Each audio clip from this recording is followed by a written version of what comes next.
Star Wars Outlaws is a 2024 action-adventure game developed by Massive Entertainment and published by Ubisoft. Outlaws follows Kay Vess and her quadrupedal cohort, shroom-soaked Eevee. Kay is a quasi-ethnic criminal who quits her land to unceremoniously keep another. Hey, don't hate me, hate Ubisoft. Well, at least she doesn't land on Hoth. A lot of ice there. Why are you the way that you are? In Kay's eyes, the best way to go about advancing her life is becoming a full-time crook, which I can't even blame her for, because apparently looting is an heirloom.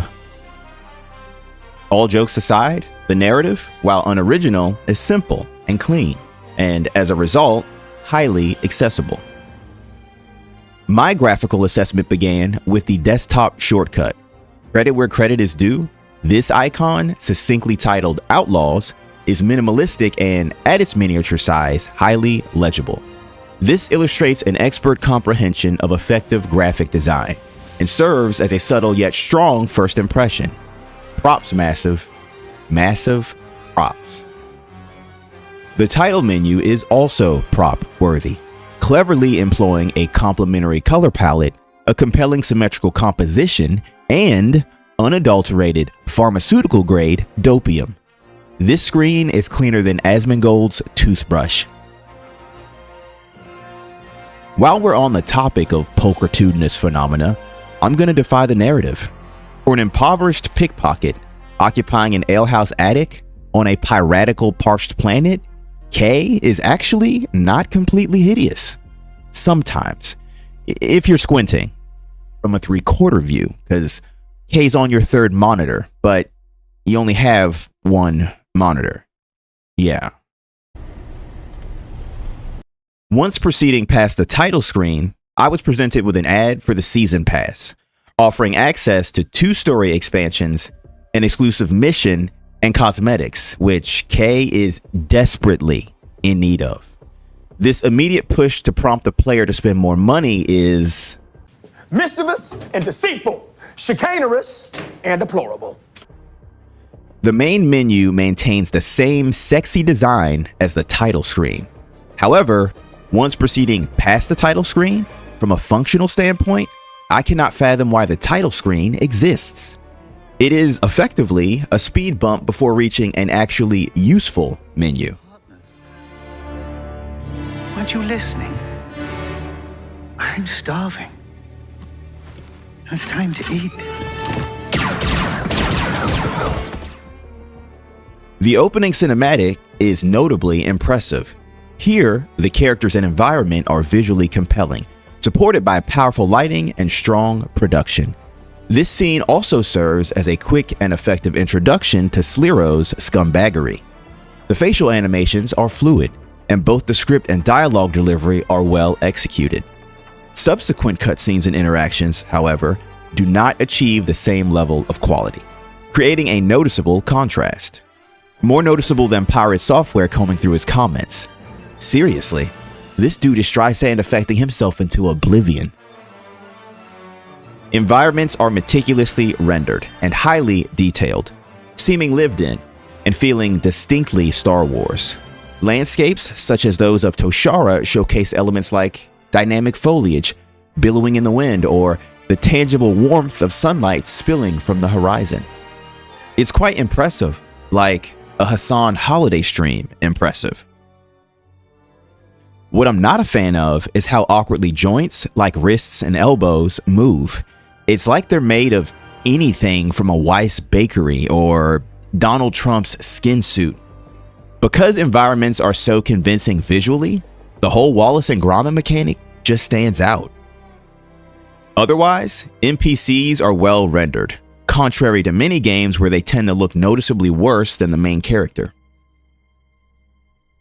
Upon launching the game, I was prompted to log into a Ubisoft account. Although I already have one from dabbling in way too many of their mediocre releases, I can see this requirement presenting a friction point for new players and potentially serving as a deterrent, as if seeing Ubisoft on the cover art isn't deterrent enough. He ain't lying. When reading notes from data pads, there is no audio, only text. Guess Tomb Raider has me spoiled. When hanging from a ledge, pressing forward on the left stick doesn't automatically have you clear the ledge. Instead, the player must press X in order to ascend. This feels unintuitive, like the fact that you need to already own scissors in order to open new scissors. What? What does that have to do with anything? No. He's got a point. There's a weird invisible barrier that prevents the player from shoulder checking NPCs. This breaks immersion, like every case of product placement in Michael Bay's The Island.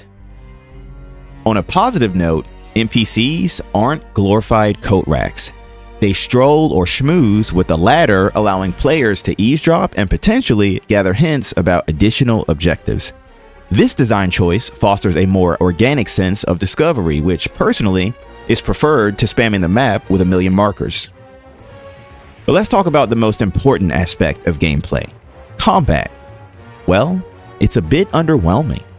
Melee attacks and shooting are serviceable but lack weight, which over time risks making prolonged play feel samey and boring. But combat doesn't have a monopoly on monotony. Thus far, mission design has been largely homogeneous, with most objectives amounting to variations of fetch quests. This structural uniformity can lead to a disastrous sense of repetition. Vent crawling. There isn't too much of it. There's too much. Why are you the way that you are? Reputation plays a significant role, shaping how players interact with syndicates and their affiliates. This system encourages thoughtful decision-making, as your actions appear to carry meaningful consequences. For context, I play Star Wars Outlaws on PC through the Epic Games Launcher. I know, gross, but I had a free game code, so it only cost me a little dignity. There was a UI issue in which, when a button icon appeared, it would flash the keyboard equivalent instead of consistently displaying the icon corresponding to the controller I was using. The game was more confused than Joe Biden at a Ren fair. After acquiring the speeder on Toshara, I attempted to explore the environment, but was met with a return to quest area countdown. Why present the player with an ostensibly open world that they're not free to traverse?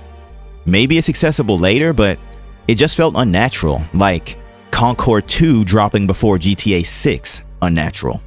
Welcome to Highguard. Initially, I played using the DualSense, which at Sliro's mansion began to rumble way too much for seemingly no reason. It became quite annoying, and once it started, it never stopped. After switching to an Xbox controller, the issue went away. I encountered this problem across 2 separate save files. The game features an epic, distinctly Star Wars soundtrack, with the track Kay Vess the Outlaw easily being the most memorable song in the game. Audio design is a consistent strength throughout. Voice performances are strong, and environmental sound effects are well executed, capturing the tone and texture of the films.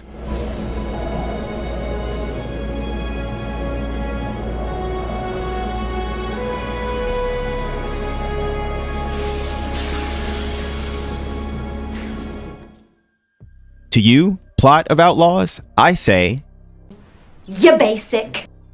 But good basic, making for a narrative more accessible than the threes at a Walmart. From a visual standpoint, aspects of the game's graphic design are genuinely impressive. It's like showing a caveman a burning wheel, so he can be impressed by fire and a wheel. Graphical excellence is not universal though, as some visual elements such as faces or joints leave more to be desired. Sometimes, it feels like you're watching a circus of scarecrows. Some cinematics are quite good. That said, their quality sometimes creates a noticeable contrast with in-game sequences that, comparatively, are underwhelming. The requirement to sign into a Ubisoft account introduces a minor but tangible point of friction. This, combined with a premium launch price and Ubisoft's mixed public perception, is like 3 rings that conjure a Captain Planet who farts methane.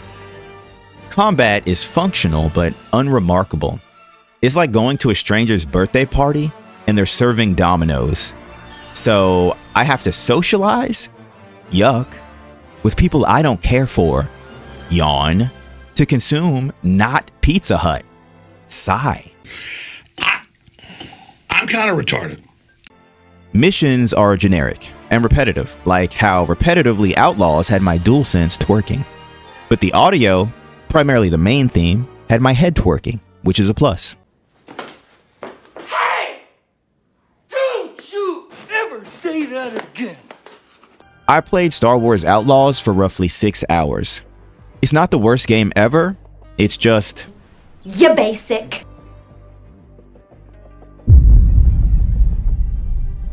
If you're interested in a game that's not basic, check out my review of Rise of the Tomb Raider. Or, if you're really single, check out my review of Clair Obscur, Expedition 33.